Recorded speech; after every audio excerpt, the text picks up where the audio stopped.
Okay, so we're going to get started on today. I am going to take a look at this, how to work from reference, how to measure, how to make it look nice. But if you want to get your work critiqued, how did I get this artist's work on my page? Well, you go to istebrak.com and you click on the subreddit icon right here. That'll take you to my subreddit where you can submit your work for critique. On the subreddit is a little vote. I'm sorry, I kind of deleted the first one. I don't know why. There were like 16 or 20 votes. Please go vote again. I accidentally deleted the first one.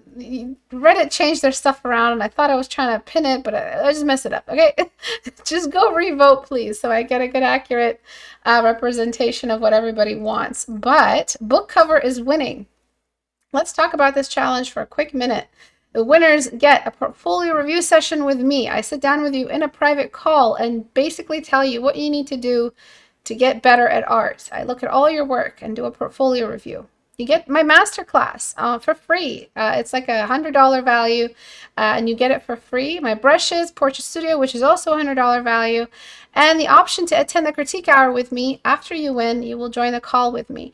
If book cover wins, what I will do is I will make a mock book cover like story, and you guys will have to make a book cover for it, which is always so fun. I'm actually really excited that book cover won. I shouldn't do that because now I'm affecting the polls. But the last one we did was the Enchanted Library. A girl was walking. Do you guys remember that one? If you want to watch the history of community challenges, you just got to go to my YouTube channel and click on the playlists tab and look for the community challenge book cover. It was like a library that was abandoned and there was a snake guarding it, and a girl who didn't know that there was a snake stalking her through this abandoned library. Oh my God, the art that was submitted for that was so beautiful.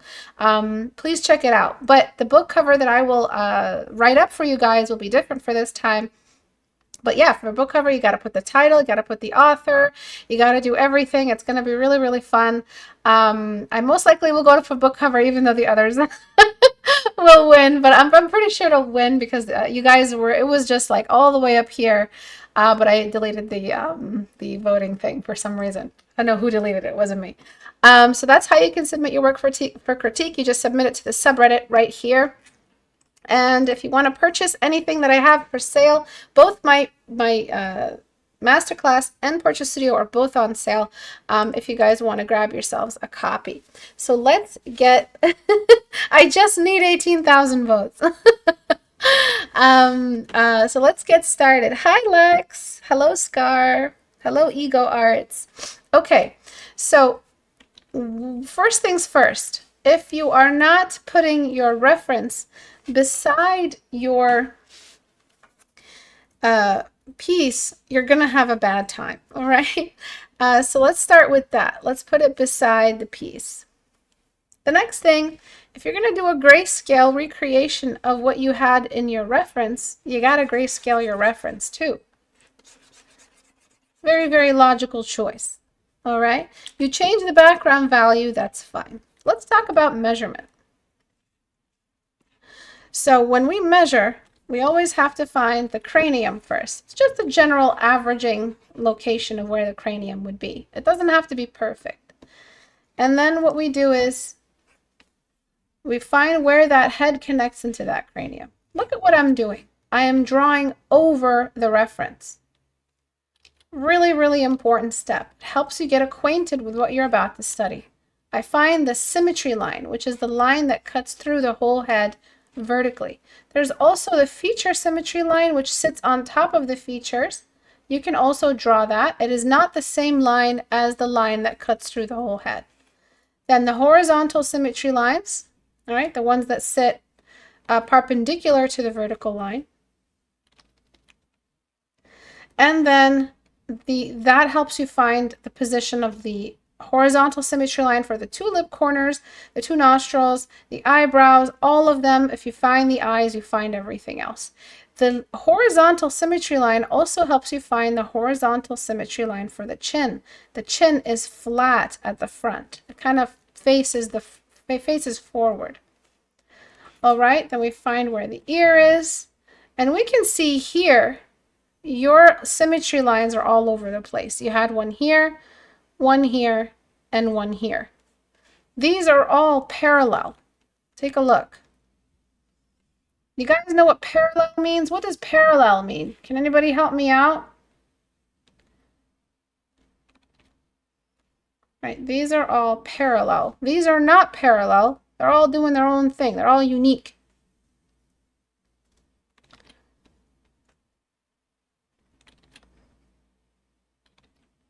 Okay. If we submit to the subreddit, do we automatically get reviewed? Is it random or by chronological order? Who posts there? No, there's no chronological order. I just pick whatever is relevant to the general spirit of the art world. Actually, I don't know how I picked them. I picked them based off what I feel like is really relevant to the issues people are facing. Equal distance lines. Parallel lines run along the same plane and don't intersect. Beautiful, Devin. So if I keep going with the lines you drew, if I keep drawing in the same angle, these lines are generally going in. Oh, they're getting really close to each other. Uh-oh, this one completely... Features don't do this. Features all sit parallel on an ideal face, and you're usually drawing an ideal face. So all of these lines will never touch. They're parallel. They walk beside each other, but they never touch, okay? These look like they're going to touch at some point, right? This is wrong. So that's mistake number 1 that you made, all right? Mistake number 2 is that because you had everything on a different angle or a different level, what ended up happening is this eye ended up being too high and too small. I could have just started with that. I could have just said, oh, your eye is too small and too high. But I need to explain to you that though you did have things on the same line, so that's something you did right. These are all on the same line. It's just the wrong line. All right, so that's the first thing I'm going to do. Everything else, though, looks great. I'm going to just try to get these eyes to do the same thing. All right, so I'm going to enlarge. She's got very big eyes, this girl. And I'm going to try to put it where I feel like it makes sense to her cheekbone, the rest of her face, but I'm not going to merge down yet because her face is too small for what we've drawn here. So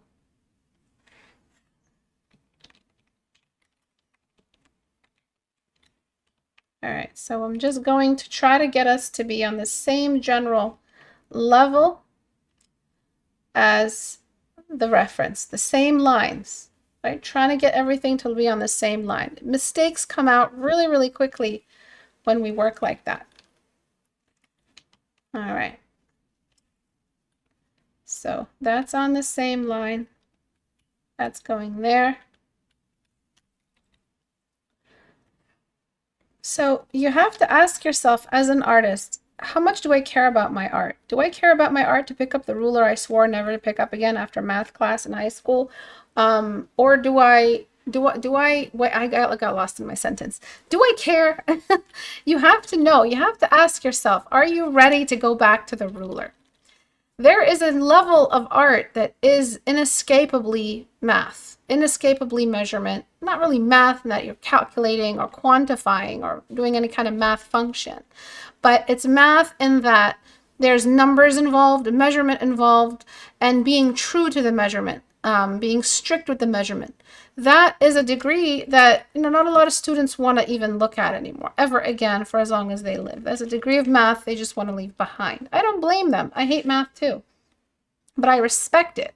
And you should as well. You should respect its presence in art. A symmetry line, the basic, it's not really hard math. There's no quantification or calculation involved. It's really just this amount of respect you have to some mathematical fundamentals, like a straight line should just be a straight line. Some stuff about art is non-expressive. Measurement is a non-expressive component of art. We're not expecting you to express yourself too much with the anatomy if you're going for photorealistic stuff. Anatomy is heavily reliant on these guiding lines, all right? So try to limit self-expression when it comes to the anatomy measurement, but we invite self-expression when it comes to the use of contrast in certain levels, within reason, We encourage self-expression when it comes to color, light, texture representation. These are all wonderful ways to express yourself as an artist. But when it comes to the line, it really is non-negotiable. So what I'm doing is I'm trying to get her to look the same as the reference. And I do that by seeing these lines. If you don't see these schematics in your mind, you will eventually, after some time spent using lines or using trace over diagrams or doing anything of the sort in direct contact with your reference, eventually, after doing it enough times, you'll just do it automatically, is kind of a less fancy way of saying it. So right now I can see this line. There's a line right here, and all of the features adhere to it, because the human face is not like this. The features aren't all on a straight line going down. It's on a slanted line pointing in. So the human features sit on like a curve, where the forehead is a little bit further out than the chin. And so we have a slant that goes inward. I'm going to get rid of the white of the irises you have here because they're a little bit wonky.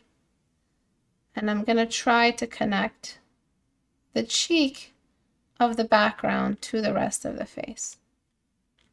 Look at what a little bit of measurement did. I just want you to see that this is your work. This is accredited to you. Changing the measurement did not change the skill that is now more visible because we fixed the measurement. Do you understand? It took no skill to draw a straight line. Write that back. It takes no skill to draw a straight line with a ruler, obviously. Maybe it takes a lot of skill to draw it without a ruler, but I digress. So what I did now is I just want to show you where we were before. So is this a different layer? No, let's just select and go to before we did all of that. Okay, so free transform, delete, merge down,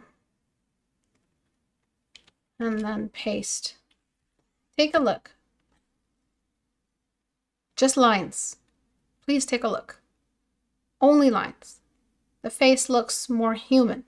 Face looks really well painted. Look at the way they did the mouth and the nose. You didn't notice that before. I mean, I didn't, because I was too distracted by these eyes. You know, they were just so out of order because of a lack of measurement. It takes no real creative or critical effort to just bam, bam, straight line. Straight line, straight. I mean, it's not straight to us, it's straight to the face, but they're all parallel. Line, line, another line, another line, another line. And we're finding all of these structural lines before we jump into the sketch. Learn this habit so that you can have a real solid structural foundation, structural integrity in your piece. It took no skill to get you from here to here, and yet look at how much of your art skill is now shining because you didn't have us looking at an uncanny face. This has happened to all of us. You're all walking in a park somewhere and you see someone with a face that has a deformity. This happened to me the other day in the greenhouse. All right. So I saw a lady whose eyes literally were down here. One eye was down here. Everything else was normal. I didn't even have to think before I noticed this. I saw her from very, very far away. I'm sure she's a wonderful lady. I wish her all the best. I'm sorry I'm using her as an example, and I'm sorry I drew her as this stick figure. But this is very, very noticeable. Not because, primarily because of the way we're programmed, the way humans are programmed. The face is like sacred to a human's viewfinder. The face is, being symmetrical is probably it's more important than body beauty. It's more important than facial beauty. The fact that we have two eyes on either side is our go-to when we draw monsters or people who are deformed. to tell a story, a very powerful, effective story like Quasimodo or something, or like that guy from the Goonies. We want to create an impact through the portrait, go straight for the features, put them in the bad spot, put them in the wrong spot, put them in what we would not expect, and watch how the world reacts. Think of Picasso, not that I like him, but think of Picasso. What did he do after he stole art from Africa? And how did it affect the audience that's so used to seeing everybody drawn so beautifully? You know, suddenly he just put the nose in the wrong spot or put this here. Okay, so when we mess in the same breath, when we mess around with these features and put them in the wrong spot, we're creating that same whoa reaction in our viewer. Instantly, our viewer is like, okay, this is badly drawn. This is not, they're not going to say, oh, this is stylistic. This looks great. It's stylized because you did the nose and the mouth almost perfectly. It's just the eyes were thrown off. All right. So that's all it took. Look at your skill. That's all I'm trying to say is you were not that far off from the reference at all. The only thing that held you back is the line.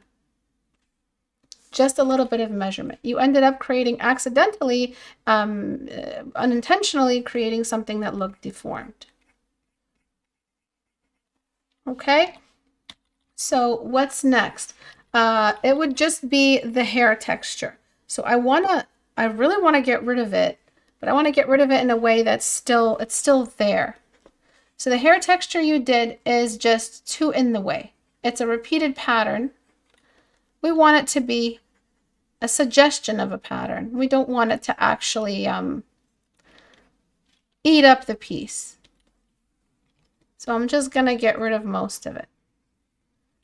I'm going to let my textured brush kind of create the texture for me.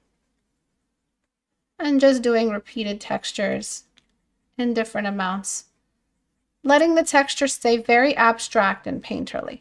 Okay?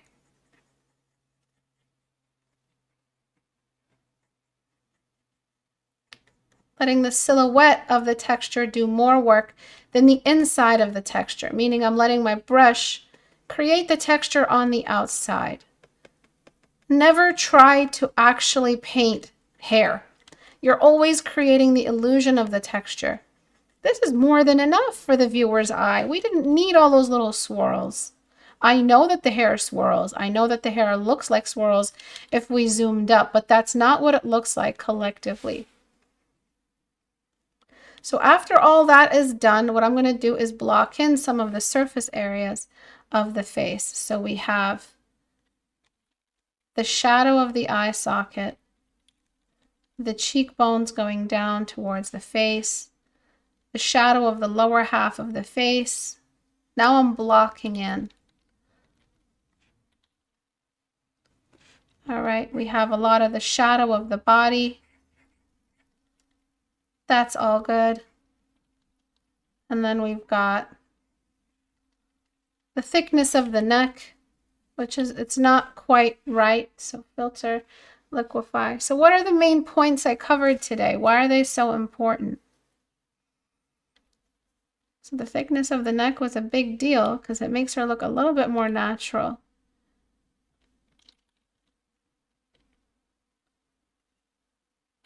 And then her face kind of moves down a little bit. Her chin is very large.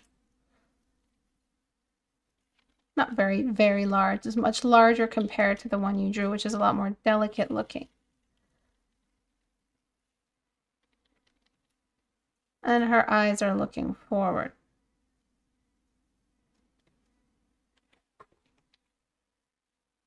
So what are the main points I covered today?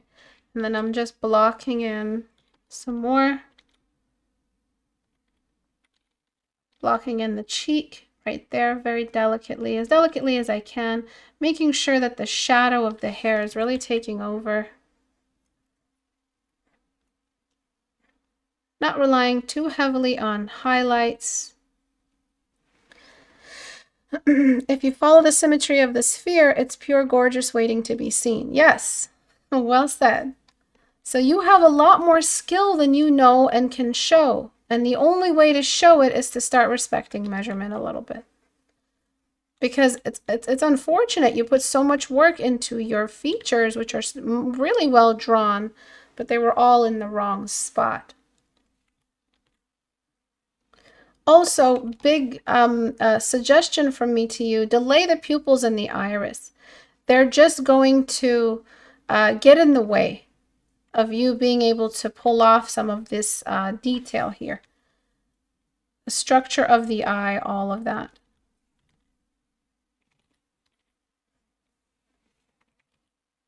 But you should be proud that all it took was one fix to get your painting looking right. Usually it takes me a little bit more time with some of the pieces handed in before we get a real before and after to show. So this pupil and iris, I mean, it's well drawn, it's well placed, but it's not quite looking in the right direction, which isn't a big deal. I guess I could just leave it alone and let it go. So then I'm going to get the smudge brush. I've noticed it's very difficult for me to paint because as someone who has always drawn, I try to make things exact. Would you say painting is just more loose? So it's difficult for you to paint with like blocks of paint compared to sketching, which is line reliant, like sketching with a pencil. Is that what you mean?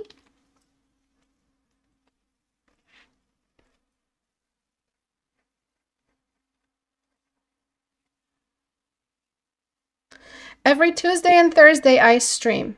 Every Tuesday and Thursday I pick a piece from my subreddit and I critique it at 5 p.m. Eastern. And so now I'm just smudging all those blocks together and look, voila, it's done. There was not much effort left, not much left to fix.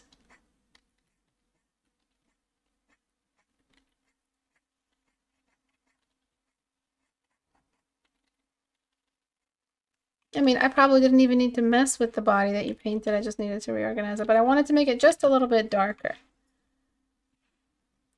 So painting is very different from sketching. Sketching, it relates to lines. So you're outlining the area. You're outlining the head. You're outlining the nose. Painting, did I say that backwards? Painting is not using a pencil. So painting, you have to block in surface areas of shapes, the shapes of the face. So I would say yes, I'm not going to lie to you. Painting is very different from sketching. It's a very different series of studies you have to do in order to start painting. But it's not impossible because everybody can do it. And if I can do it, you can do it. I'm using soft brush to build the bone structure of the cheeks.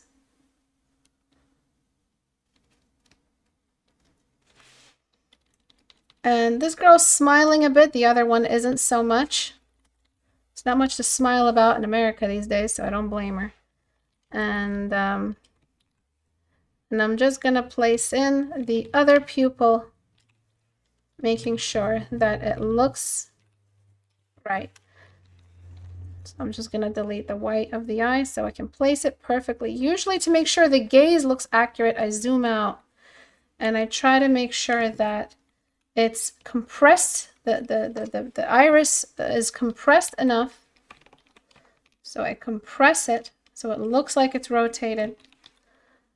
And I make sure that it looks accurate. So I'm making it accurate to this eye. I'm not making it accurate to the reference.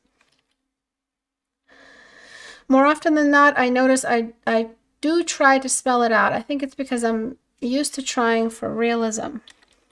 I would need to see your work, so definitely submit your work for critique in the subreddit. I might be able to get to your piece depending on what I'm aiming for critique hour, but almost always I usually get to people's pieces these days. The traffic is a little bit lower and it's not so backed up a critique queue, so usually I get to everybody's.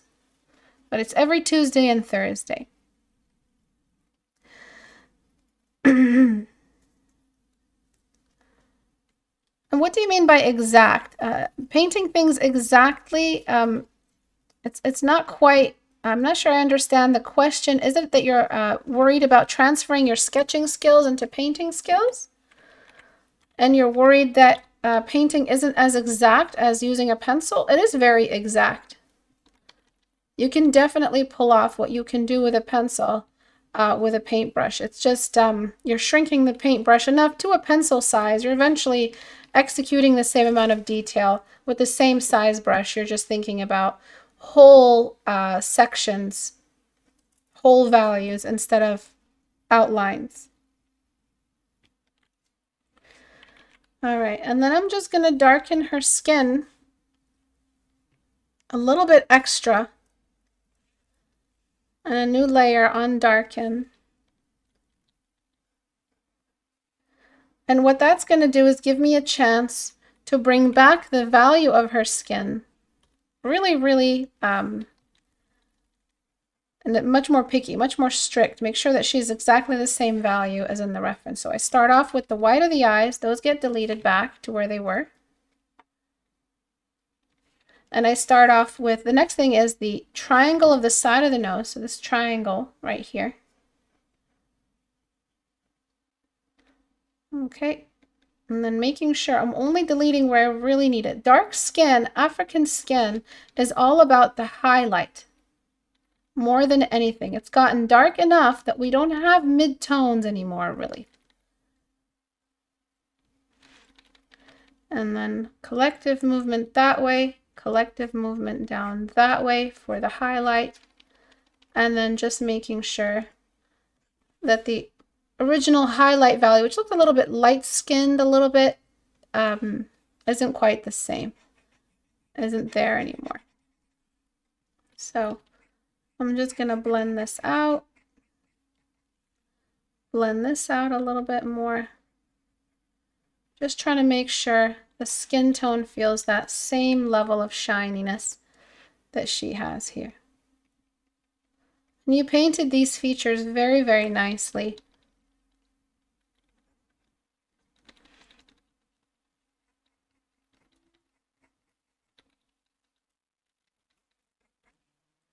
Okay, and then I'm going to get Dodge Tool really because it's the best for creating a highlight, though not so great in color because it tends to throw in some extra colors you didn't want. But for grayscale work, a Dodge Tool does a pretty good job. Just be very careful with it because it can damage your work.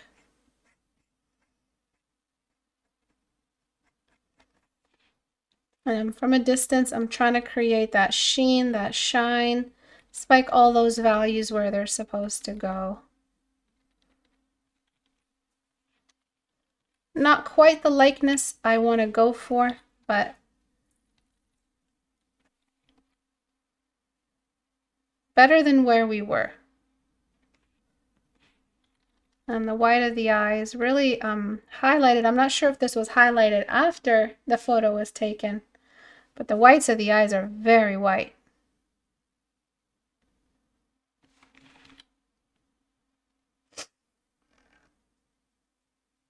Okay.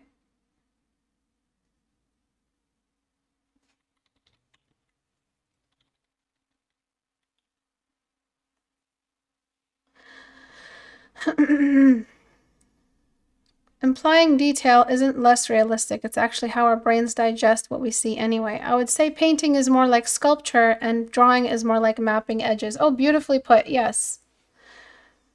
I think what I mean is it doesn't end up looking painterly much of the time. I may just have trouble knowing what details to focus on as much. So painterly comes with confidence of brush use, of brush movement. That comes with mileage. So the more you paint, the more you'll instinctively want to leave a brushstroke unblended because you'll be like, that looks better unblended than it would blended. Right now, at your current level, you may be at the point where you don't really know even what should be blended, that you're making decisions about what shouldn't be. That'll take time. I'm never rushing my students to start sending in painterly work. I never expect them to because painterliness happens naturally. They discover it over years of sketching. They'll eventually just confidently leave an area unblended in a very nice artistic way. What I'm concerned with is, does the student know what to blend at all? Do they understand how to measure, like we've looked at today? Do they understand those basic structures? Eventually down the line, I promise you'll get so good at fundamentals, you'll be bored, and then you'll start breaking the rules and naturally paint something painterly. But don't try to get there before you need to. Don't try to be doing, all that painterly work before you even have structure down. There's a time and place to start doing that, and it's not before understanding the fundamentals. Painterly work is not a priority for intermediate students, let alone beginners. Let alone beginners with painting. You may be really good at sketching, but you've never picked up a blocking brush on Photoshop. Like you're technically a beginner when it comes to digital at that point. So you shouldn't be worrying about, all of these things that don't concern you yet. And I'm just reducing the shadow along the chin for that near outline that's happening there. Making sure I'm rejecting the light as it's being rejected in the reference. On the back, there's like an outline almost on her back. And those are very, very critical because they really show that rotation away from the light source that is the camera right now. To make things look painterly is to have more strictness with your brush use. So you force yourself not to shrink the brush. So I think the best thing for you, Jimmy, is to not let yourself shrink your brush. Have fun, make a rule. Okay, this painting has these rules. Let's see if we can do this painting without shrinking the brush past this line, this size. If you do that, you'll be stuck trying to represent something you usually over detail with a much smaller brush, resulting in painterly work. So that's something you could try doing, restricting your access to the small sizes. Sounds fair? Don't let yourself shrink your brush. Usually it's hand in hand. A student who's meticulous with detail will, if they're allowed, shrink it down to 1 pixel width. They will. Oh, they will. Believe them. And so what I'm doing now is letting the brush create this texture for me. Even if you want to add in brush strokes that weren't even there in the painting. Look at that. We're getting the texture with a very large brush without having to overdo that brush texture. Alrighty, and then I'm just going to add that little highlight in the corner there.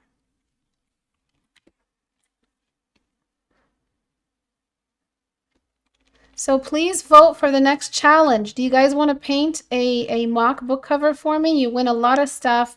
Join us on the subreddit for the next community challenge. I haven't hosted a community challenge in like a year because I've just been so busy and so tired and kind of going through a lot of stuff. But all the changes are pretty much done in my environment, and so I can actually focus on a community challenge now and stay a little bit more active and regular with the critique hours. So please consider joining us for our community challenge. The more the merrier. I love when there's like 20 submissions to go through. This one time so many people joined, I had to do 2 separate critique hours for the challenge. I think that happened more than once, which I love seeing. You guys get a portfolio, or even if you don't win anything, you get a portfolio piece to submit into your portfolio. And you just have that now. You have a painting now. It's a great way to kind of like motivate yourself to paint something, to try a more controlled environment for a masterpiece. Usually these assignments come with work. You have to show the work, so you have to show your mood board, your references, your inspiration. You submit all that in the final submission on the subreddit. I collect them all and then I do the critique, and it's always really, really good fun. Because this is so low res, I'm just going to sharpen it a little bit. Unsharp mask. Okay, so let's take a look at the before and after. Are you ready? Before, after, before, after. I went through a lot of steps to get to here. I used the reference very closely in that it's just right there beside us. Before, after, before, after. This is what happens when you don't measure. Before, after. Okay, so thank you. The piece about something being blended and left unblended makes a lot of sense. You're very welcome. I think what I mean is isn't a book page really. I'm still working on the Harvest Goddess from 2 years ago. Is there any chance that you will critique the lady cooking on the dragon's mouth? Or should I focus more on faces? I actually did not see a lady cooking on the dragon's mouth. I don't see a lady cooking with a dragon. Oh, there it is. I'm not sure, only if it's relevant to something that I want to cover or a continuous problem I'm seeing in the subreddit. But if I were to give you a quick critique, the dragon should be darker in the foreground because there's a fire coming out of his mouth. There should be a lot of subsurface. I think the dragon and the midground are too similar in value. He should be a lot darker. He's in the foreground, blocking the background. So I think that's what's causing the piece to look a little messy. I kind of got my soul letting a little when you said every piece gets it eventually. A critique? Oh, okay. Yeah, I try to get to everyone. So thank you guys for watching today. I hope today's class was educational. There's not much of a jump between you and work that looks professional. It's really just a little bit of measurement and a respect for your reference. Your reference's anatomy should not be up for interpretation if you're trying to do an anatomy study or a realistic study. What's up for interpretation is the textures that we added, is the painterly way I added some of the brush strokes, is some of the contrast, is the expression of the face. Those are things you can interpret in your own way. But when it comes to measurement, when it comes to human face, it's very sacred when it comes to its symmetry in the eyes of your viewer. We take it seriously as humans. It's just our monkey brain. It's one of the things you shouldn't mess with, and that's the first thing you messed with, is you put the eye in a completely different spot. And you changed her skin tone to be a little lighter. So that's all it really took to get it to looking very professional. You did the nose and the mouth really, really well.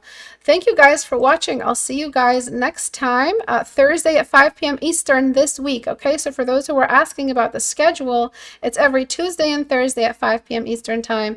There's no major holidays or anything coming up, so I should be doing Critique Hour every day of this week, of this month, and the next, and the next. Hopefully you guys enjoy the community challenge. I will run another poll. So I mean 2 times already book cover has won, so I think it's safe to say we are going to do a book cover. I will be writing the mock book cover for you guys and submitting it on the subreddit. There's lots of rewards that come with this challenge.